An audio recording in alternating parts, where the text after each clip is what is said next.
Nabi juga diminta agar Allah membuatkannya istana yang megah, memberi emas dan perak, agar mereka dapat melihat kelebihan Nabi, sebab di mata mereka, Nabi hanyalah seorang pedagang di pasar.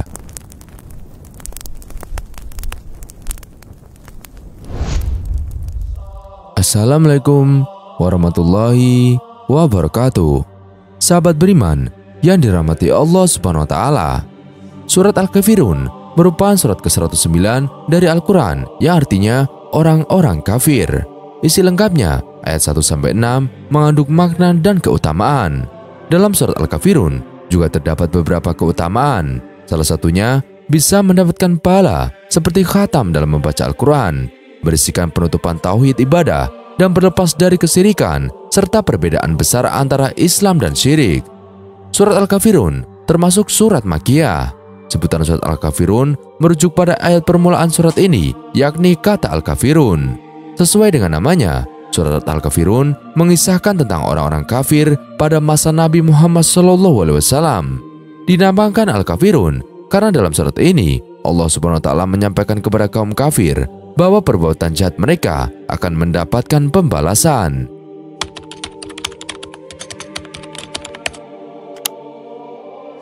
Kaum kafir Quraisy melakukan berbagai cara untuk menghentikan dakwah Islam, mulai dari menghina, menyiksa, dan menghabisi nyawa sebagian kaum muslim dengan bengis dan sadis. Semua itu sama sekali tidak memalingkan keimanan umat Islam. Justru semakin hari pengikut Nabi bertambah. Bahkan dua orang terkemuka Quraisy, Hamzah dan Umar, telah memeluk agama Islam. Ibarat mencincang air, apa yang mereka lakukan sia-sia. Kali ini kaum kafir Quraisy mencari jalan lain dengan cara menawarkan beberapa hal kepada Nabi dan berharap beliau mau mengikuti permintaan mereka menghentikan dakwah Islam. Dan ketika sore itu, ketika matahari baru saja terbenam, para tokoh Quraisy berkumpul di Ka'bah. Di antaranya ada Utbah, Saibah, Abu Sufyan, Al-Nadr, Abu Jahal, Jam'ah, dan lain sebagainya. Mereka bermaksud untuk berunding dengan Rasulullah SAW, perihal agama baru yang dibawa beliau. Salah satu di antara mereka menyuruh untuk memanggil Nabi. Mendapat undangan tersebut, Rasulullah bergegas menemui mereka. Beliau mengira bahwa bangsa Quraisy telah menerima risalah Islam, dan sesampainya di sana, Rasulullah langsung duduk bergabung dengan mereka.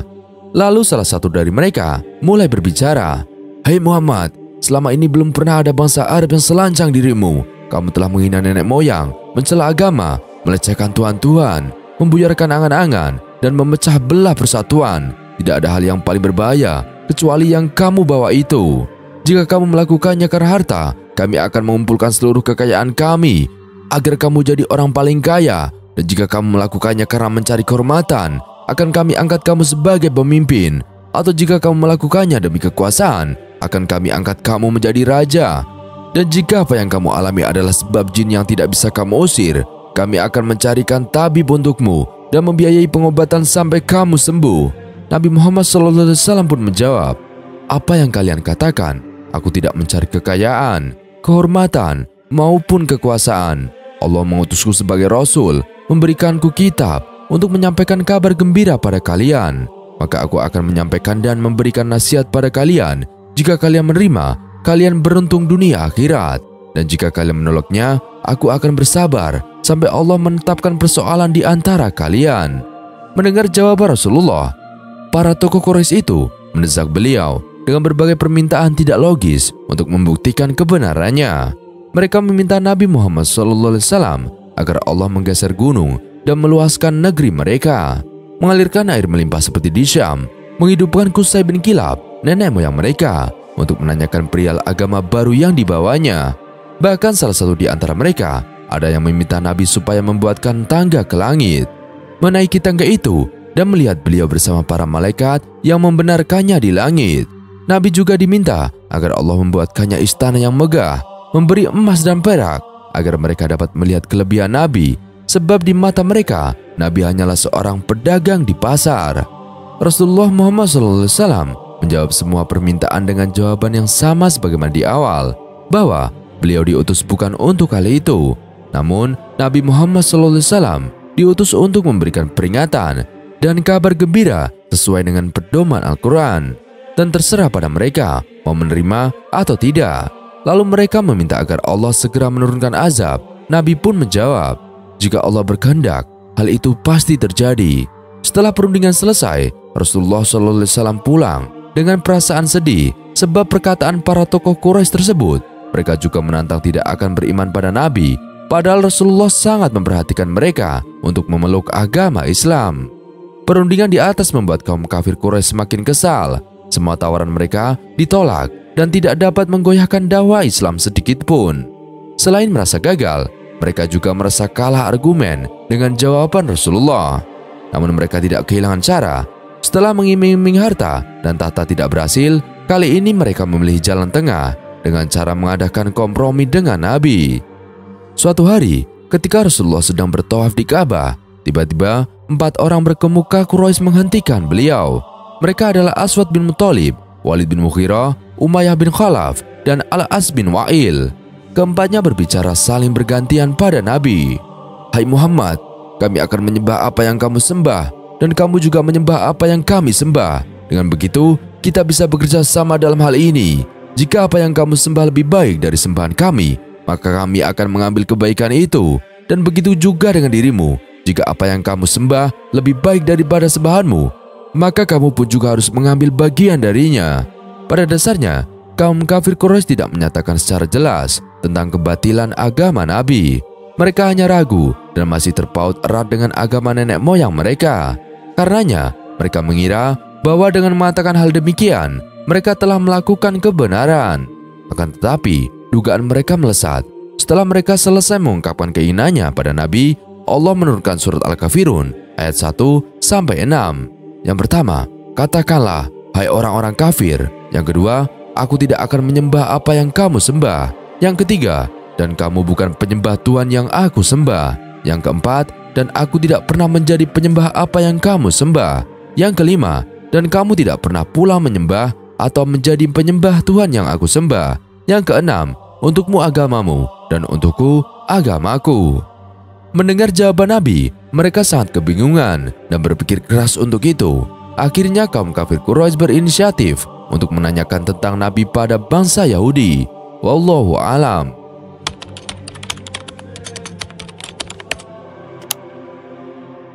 Surat Al-Kafirun yang terdiri atas 6 ayat diturunkan sebelum hijrah Nabi ke Madinah.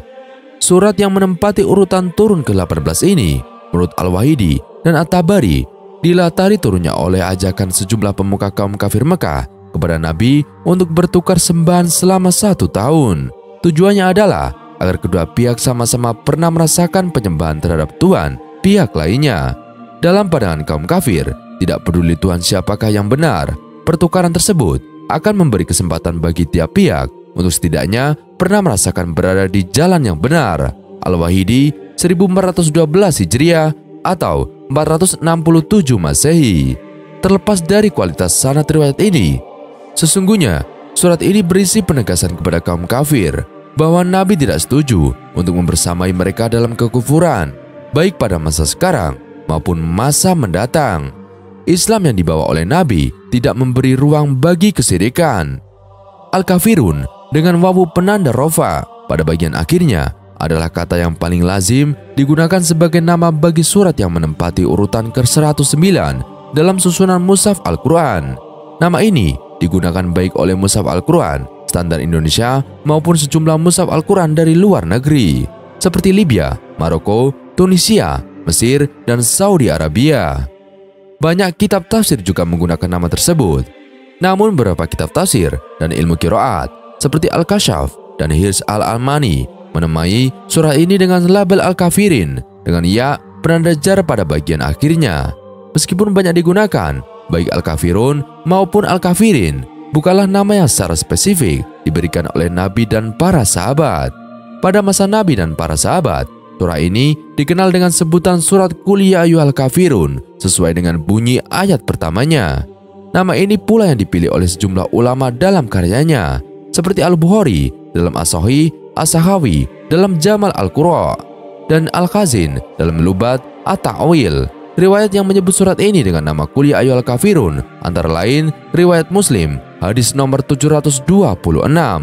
Diriwayatkan dari Abu Hurairah bahwa Rasulullah SAW membaca surat Qul ya ayyuhal kafirun dan Qul huwallahu ahad dalam sunnah qobliyah subuh.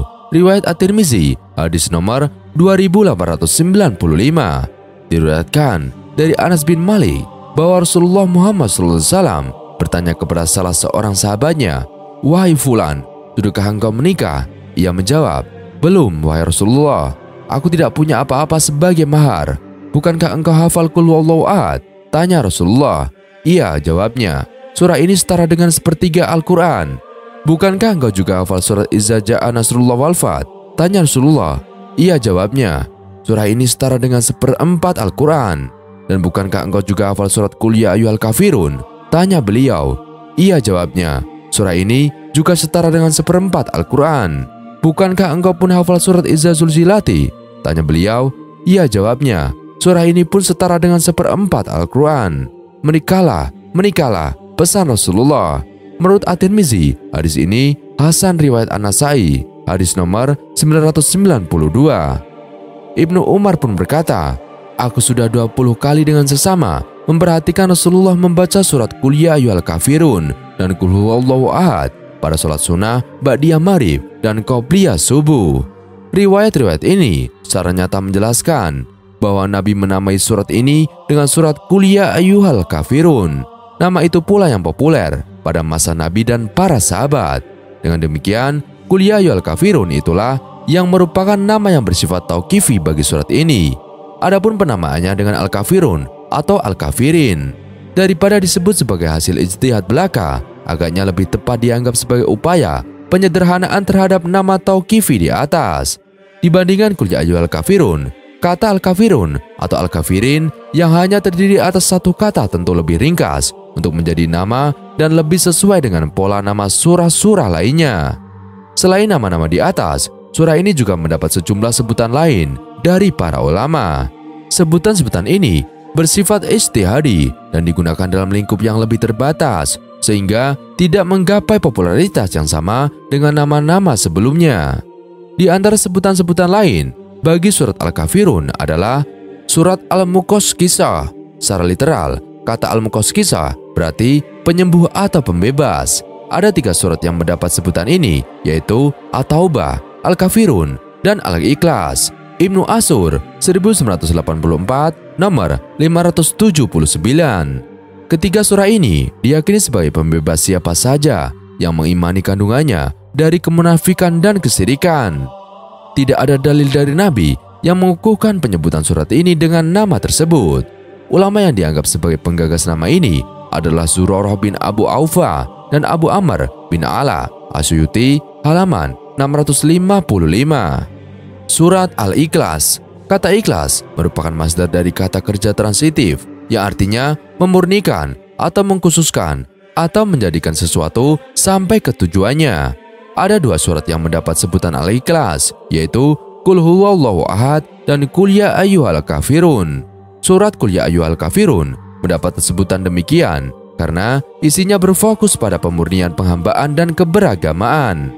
Sebagaimana fokus surat Qul huwallahu ahad adalah pemurnian tauhid. Dengan demikian, orang yang mengimani dan mengamalkan kandungan kedua surat ini akan terbebas dari kesyirikan dan kemunafikan.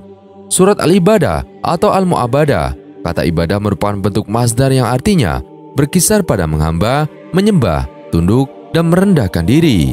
As-Sakawi adalah salah satu pakar yang menyematkan sebutan ini pada surat Al-Kafirun. Pendapat tersebut kemudian dikutip oleh Asyuyuti dan Al-Alusi. As-Sakawi tidak menjelaskan latar belakang munculnya sebutan tersebut. Namun dapat diperkirakan bahwa sebutan ini muncul karena surat Al-Kafirun yang berisi arahan Allah agar Rasulullah menolak dengan tegas ide kaum kafir untuk saling bertukar Tuhan sementara waktu, atau karena adanya perulangan kata yang terderivasi dari akar kata ibadah sebanyak 8 kali. Menurut Sulaiman Al-Jamal dan Nawawi Al-Bantani, surah ini juga menyandang sebutan Al-Mu'abadah, diambil dari akar kata yang sama. Kata Al-Mu'abadah berarti saling bertukar sembahan. Sulaiman Al-Jamal dan Nawawi Al-Bantani pun tidak menjelaskan latar belakang munculnya sebutan Al-Mu'abadah. Namun, dapat diperkirakan bahwa sebutan ini berkaitan dengan sebab turunnya surat Al-Kafirun, yaitu ajakan kaum kafir kepada Nabi Muhammad untuk saling bertukar tuan. Surat Al-Munabizah. Kata Al-Munabizah berarti pelempar pembuang atau penolak. Ar-Razi adalah mufasir yang mengemukakan sebutan ini bagi surat Al-Kafirun. Namun, ia tidak menjelaskan sebab kemunculannya. Namun, agaknya sebutan ini ada kaitannya dengan kandungan utama surat Al-Kafirun, yaitu penolakan tegas terhadap ajakan kaum kafir di atas. Surat Ad-Din. Kata Adin berarti agama. Al-Fairuzabadi adalah pakar yang memberikan sebutan ini pada surat Al-Kafirun. Nama ini diadopsi dari kata yang sama terletak di akhir surah. Dari paparan di atas dapat disimpulkan bahwa surat Al-Kafirun berbagai sebutan Al-Muqassisah dengan surat Al-Ikhlas dan At-Taubah, serta berbagai sebutan Al-Ikhlas dengan surat Al-Ikhlas atau Qul Huwallahu Ahad. Selain itu, kelima sebutan di atas tadi juga diketahui tidak mempunyai sandaran riwayat. Semuanya muncul sebagai hasil ijtihad para pakar dengan memperhatikan berbagai faktor yang melingkupi surat ini, baik sebab turunnya, kandungannya, maupun kata kunci di dalamnya.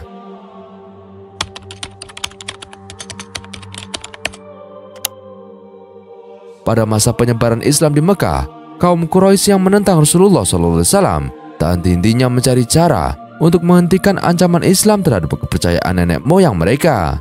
Sebab turun atau asbabun nuzulnya surat Al-Kafirun berkaitan dengan kokohnya tekad Nabi Muhammad SAW untuk mendakwahkan Islam. Orang-orang kafir Quraisy yang ingin menggagalkan dakwah Rasulullah mencari cara lain untuk merayu beliau. Mahmud Arif dalam menyelami makna kewahyuan kitab suci 2009 menyatakan bahwa Umayyah bin Khalaf, Al-Walid bin Mughirah, dan Aswad bin Abdul Muthalib menegosiasi Nabi Muhammad SAW untuk saling menyembah Tuhan mereka. Gerombolan orang kafir itu berkata bahwa mereka akan menyembah Allah Subhanahu wa Ta'ala, asalkan Nabi Muhammad SAW juga menyembah berhala-berhala mereka. Jalaluddin Al-Mahali dan Jalaluddin Asyuti menuliskan dalam kitab Tafsir Al-Jalalain 1997 bahwa permintaan orang kafir kepada Rasulullah adalah menyembah berhala selama setahun. Surat Al-Kafirun turut sebagai penegas bahwa Nabi Muhammad SAW dan umat Islam tidak akan pernah menyembah Tuhan selain Allah Subhanahu wa Ta'ala. Kerukunan dan toleransi dalam Islam dijunjung tinggi selama tidak tercampur dengan kemurnian akidah dan tauhid. Surat Al-Kafirun bukan hanya mengisahkan tentang orang-orang kafir dari kaum Quraisy, melainkan juga tentang sikap umat muslim kepada pemeluk agama lain. Setiap surah di dalam kitab suci Al-Quran memiliki beragam keutamaan bagi kehidupan muslim.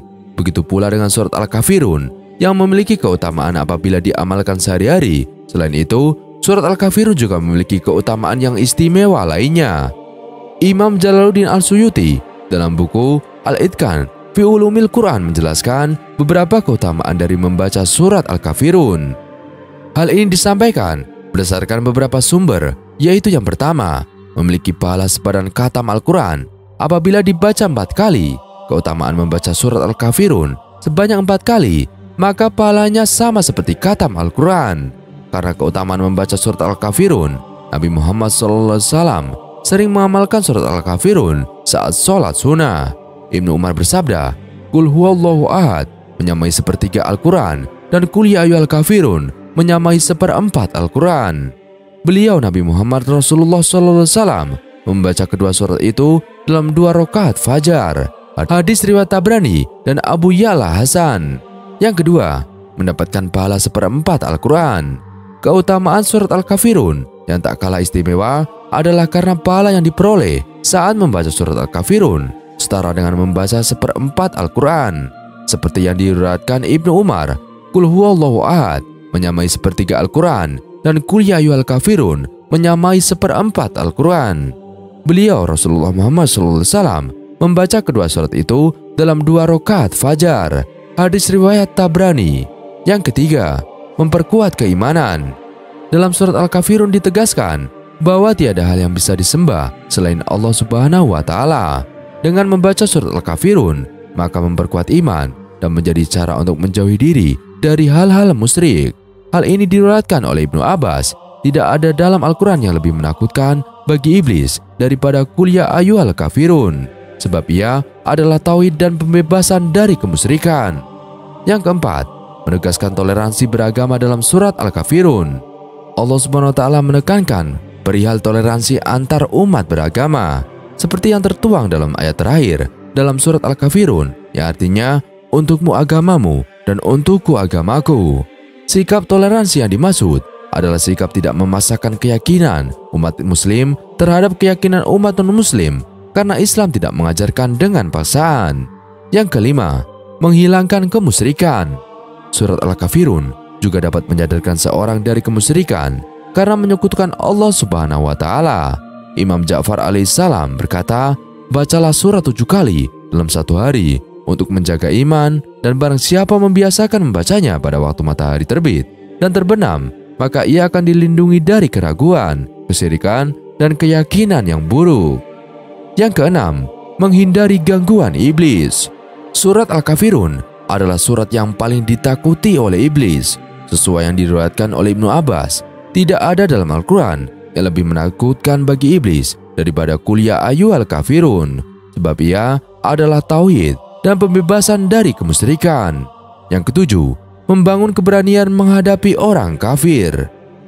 Di dalam surat Al-Kafirun terdapat makna bahwa umat muslim harus siap melawan dan menentang orang-orang kafir, bahwa agama Islam tidak bisa disamakan dengan agama mereka. Orang-orang Islam dan orang-orang kafir tentunya berbeda, dan hal ini ditunjukkan dalam surat Al-Kafirun. Nomor 8, pembela antara Islam dan kafir. Surat Al-Kafirun menjadi pembeda antara Islam dan kafir.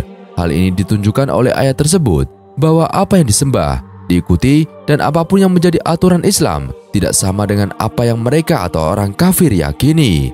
Mereka tidak dapat menjadi seorang muslim, dan seorang muslim tidak bisa menjadi mereka. Inilah keutamaan ayat ini, sehingga menjadi identitas dan pembeda antara muslim dan bukan. 9. Membangun keoptimisan Islam.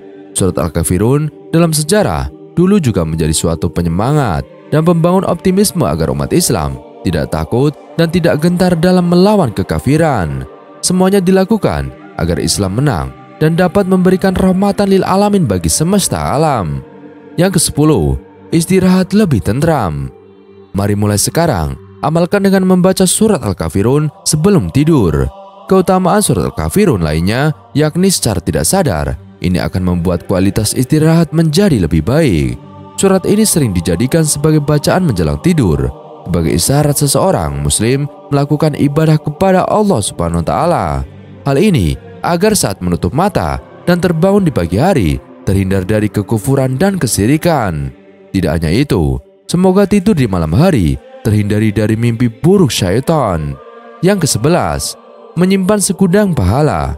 Ketahuilah bahwa keutamaan dari surat Al-Kafirun lainnya yakni berkaitan tentang pahala. Dalam Islam, istilah pahala merujuk dari bahasa Arab yang dikenal dengan sebutan ajar. Adapun arti dari pahala ini yakni sebuah imbalan atas ketaatan terhadap Allah dan sunnah Rasulullah Muhammad SAW. Membaca dan mengamalkan surat Al-Kafirun dipercaya dapat melipat gandakan pahala untuk pembacanya. Ajarkan sesuai bacaan surat Al-Kafirun pada anak. Ke-12, kesohihan dalam ibadah. Rasulullah mengamalkan surat Al-Kafirun dalam setiap ibadah subuh dan maghrib. Keutamaan yang dapat dirasakan yakni sebagai pelengkap kesohihan sebuah ibadah. Sahabat Ibnu Mas'ud radhiyallahu anhu menjelaskan, tak terhitung aku mendengar Rasulullah SAW membaca surat Al-Kafirun dan Al-Ikhlas ketika sholat 2 rakaat setelah maghrib dan 2 rakaat sebelum subuh. Hadis riwayat Tirmizi 431 dan disahihkan Al-Albani. Sahabat yang beriman yang dirahmati Allah Subhanahu wa Ta'ala, adapun cara mengamalkan surat Al-Kafirun sesuai dengan isi pokok atau kandungannya yakni sebagai berikut. Saling menghargai antar pemeluk agama dalam menjelaskan atau melaksanakan ibadah sesuai dengan keyakinan masing-masing. Saling menghargai dan menghormati perbedaan yang ada di tengah-tengah masyarakat. Saling menghargai dan tidak memaksakan keyakinan kepada orang lain. Surat Al-Kafirun juga terdapat beberapa keutamaan. Salah satunya bisa mendapatkan pahala seperti khatam Al-Quran, saling menghargai dan setia kawan kepada semua teman-teman tanpa membedakan agama, suku, dan ras, saling berbagi dan tolong-menolong dalam kegiatan sosial antara pemeluk agama, saling menghargai dan memberi maaf atas kesalahan orang lain, menumbuhkan semangat gotong royong dan istiqomah dalam akidah dan ibadah Islamiyah. Membaca surat Al-Kafirun sebelum tidur merupakan bagian dari kajian Islam ilmiah, fikih, doa, dan zikir yang disampaikan oleh Ustadz Abdullah Zain. Kajian tentang membaca surat Al-Kafirun sebelum tidur. Bacaan yang biasa dibaca oleh Nabi Muhammad SAW sebelum tidur adalah membaca surat Al-Kafirun 1 kali. Nomor urut surah ini dalam Mushaf Al-Quran adalah nomor 109, terletak di juz 30, jumlah ayatnya sebanyak 6 ayat. Dari Farwah bin Naufal, dari ayahnya, bahwa Nabi Muhammad SAW bersabda kepada Naufal, "Bacalah Qul ya ayyuhal kafirun, surat Al-Kafirun, lalu tidurlah sesudah engkau selesai membacanya. Sungguh itu adalah bentuk terlepas diri dari kesyirikan." Hadis riwayat Abu Daud. Isnad hadis ini dinilai sahih oleh Al-Hakim dan Ibnu Hajar. Ini adalah perintah dari Rasulullah SAW untuk sahabat ini, dan perintah dari Nabi Muhammad SAW berlaku untuk semua umatnya. Kita tahu syirik adalah dosa yang paling besar, maka kita diperintahkan untuk berlepas diri atau mendekat saja tidak boleh, apalagi melakukan. Agar kita bisa senantiasa mengingat prinsip itu, maka setiap malam kita dianjurkan untuk membaca surat Al-Kafirun. Renungan kandungan surat Al-Kafirun. Tema umum surat mulia ini adalah pemaparan prinsip baro'ah atau penolakan berlepas diri dari kekufuran dan para penganutnya, serta penegasan akan tamayus atau total antara Islam dengan kesyirikan. Ibnu Abbas radhiyallahu an menerangkan, di dalam Al-Quran tidak ada yang lebih menjengkelkan dan dibenci iblis dibanding surat Al-Kafirun, karena isinya adalah tauhid dan penolakan terhadap syirik. Ayat-ayat dalam surat Al-Kafirun datang untuk mempertegas tema umum surat mulia ini.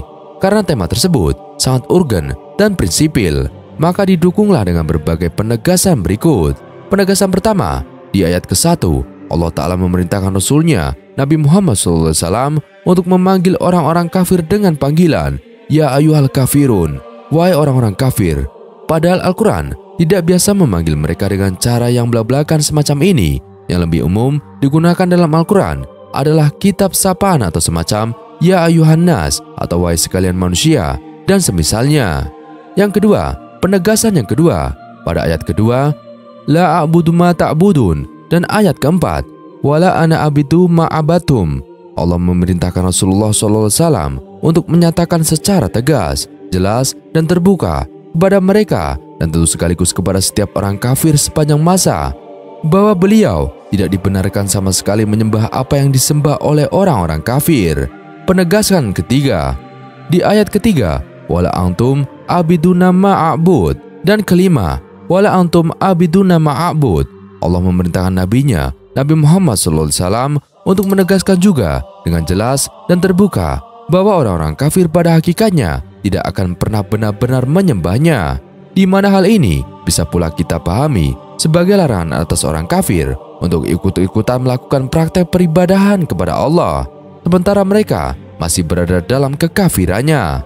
Mereka baru boleh melakukan berbagai praktek peribadahan tersebut jika mereka sudah masuk ke dalam agama Islam.